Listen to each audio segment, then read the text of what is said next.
శుభాకాంక్షలు.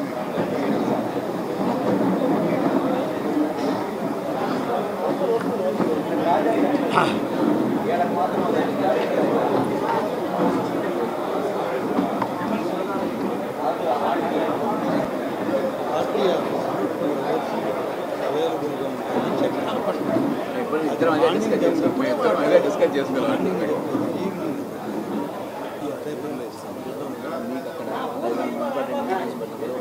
వారం వచ్చే 2వ వారంగా రాలేదంటారు. అవైలబిలిటీని బట్టి తర్వాత వివరించాము.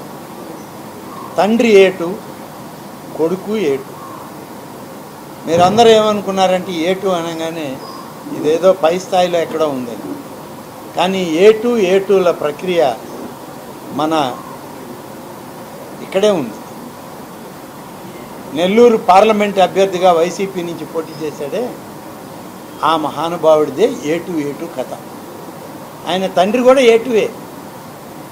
ఒక మర్డర్ కేసు ముద్దాయి, ఇవాళ అనేక మర్డర్లకు ముద్దాయి ఈ ఏటు. అనేక దోపిడీలకి ఏటు ఇవాళ నిదర్శనం. ఏటుగానే మిగిలిపోతే బాగుండదు. ఉన్న A1 ప్యాలెస్ నుంచి ఇంకొక ప్యాలెస్కి ఇతర రాష్ట్రాలకు వెళ్ళిపోయాడు. నేను కూడా A1 స్థాయికి ఎదగాలి అని పాపం విశాఖపట్నంలో ఆయన చేసిన అరాచకం, ఆయన చేసిన దుర్మార్గపు కార్యక్రమాలు, సభ్య సమాజం చీకొట్టేటువంటి కార్యక్రమాలన్నీ చూసి ఇవాళ ట్విట్టర్ బాబాయిని ట్విట్టర్ తాతయ్య చేసి A1గా ముద్రేసింది సమాజం. ఇవాళ ఇటువంటి వ్యక్తులు మన అదృష్టం, నెల్లూరు జిల్లా ప్రజల అదృష్టం. భగవంతుడు ప్రజల్లో వాళ్ళకు ఒక నమ్మకాన్ని, ఒక విశ్వాసాన్ని వాళ్ళకి ఇచ్చి ఇటువంటి బడుద్దాయిలు మీకు వద్దు నాయనా అని చెప్పి వాళ్ళ చేత వాళ్ళల్లో పూని వైసీపీకి 10 సీట్లు పోగొట్టారు, పార్లమెంటు పోగొట్టి వాళ్ళని ఇంటికి పంపించి ఇవాళ తెలుగుదేశం పార్టీ పట్టం కట్టడం జరిగింది. ఇటువంటి దుర్మార్గపు నాయకులు ఇవాళ మనకు అవసరమా అనేటువంటిది 5 సంవత్సరాల్లో చెయ్యని విధ్వంసం లేదు, 5 సంవత్సరాల్లో చెయ్యని దురాగతాలు లేవు, సభ్య సమాజం ఏమనుకుంటుందని కూడా లేకుండా ఇవాళ సిగ్గుమాలి పాత్రికేయ సమావేశం పెట్టి దానిలో ఎవరి గురించి మాట్లాడాలి? ఆయన తన మీద నిందలు వేసిన వాళ్ళ గురించి మాట్లాడాలి, లేకుంటే ఆయన ప్రజల గురించో లేకుంటే దీనికి కారకులైనటువంటి వాళ్ళ గురించో మాట్లాడాలి. పాపం మొత్తం ఆయన ప్రెస్ మీట్ అంతా మీడియా వాళ్ళని బూతులు తిట్టడానికే జరిగింది. మీడియా వాళ్ళని తిట్టుకున్నాడు.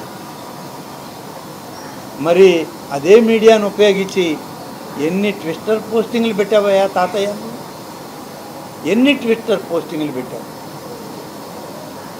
ఎంత అసభ్యంగా ప్రవర్తించావు ఆ ట్విట్టర్లలో. మా యువనాయకుడు లోకేష్ గారించి ఎంత అసహ్యంగా ట్వీట్లు చేశావు.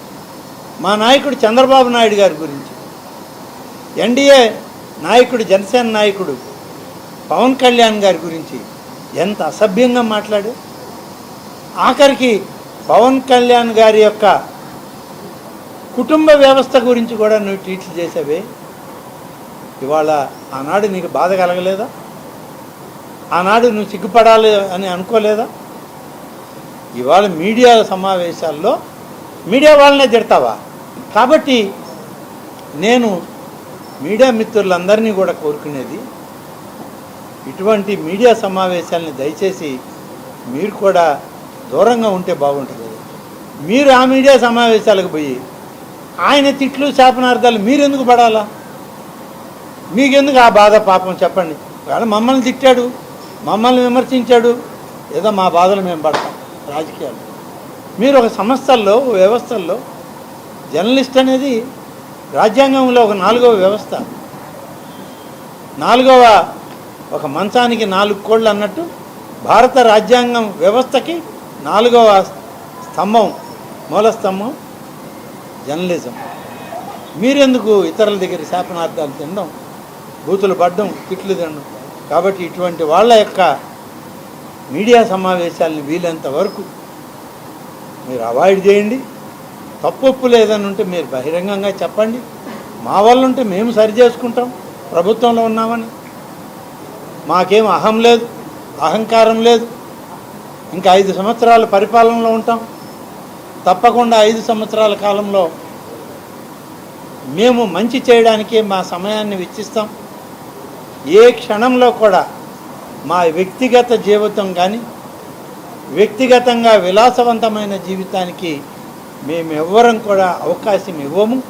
మీకు మీడియా ముందు నేను మళ్ళీ ఒకసారి చెప్తున్నా, ఏ పరిస్థితుల్లో కూడా వ్యక్తిగతమైనటువంటి విలాసవంతమైన జీవితాలకి మేము అలవాటు పడము.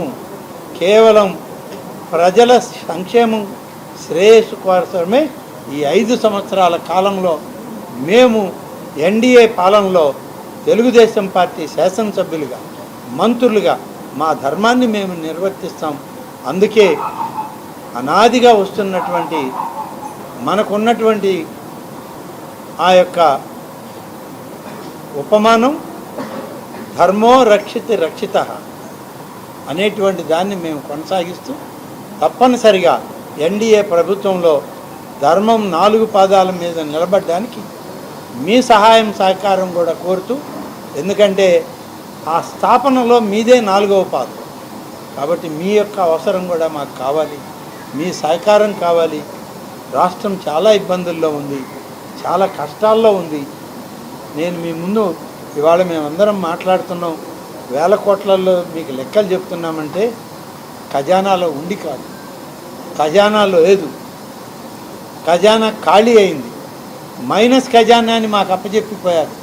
అయినా కొద్ది కొద్దిగా అక్కడ ఇక్కడ జమ చేసుకొని మేము ప్రభుత్వాన్ని నడుపుతున్నాం. రేపు కేంద్ర ప్రభుత్వం కొత్త ఓటాన్ అకౌంట్ బడ్జెట్ పెట్టబోతున్నాం.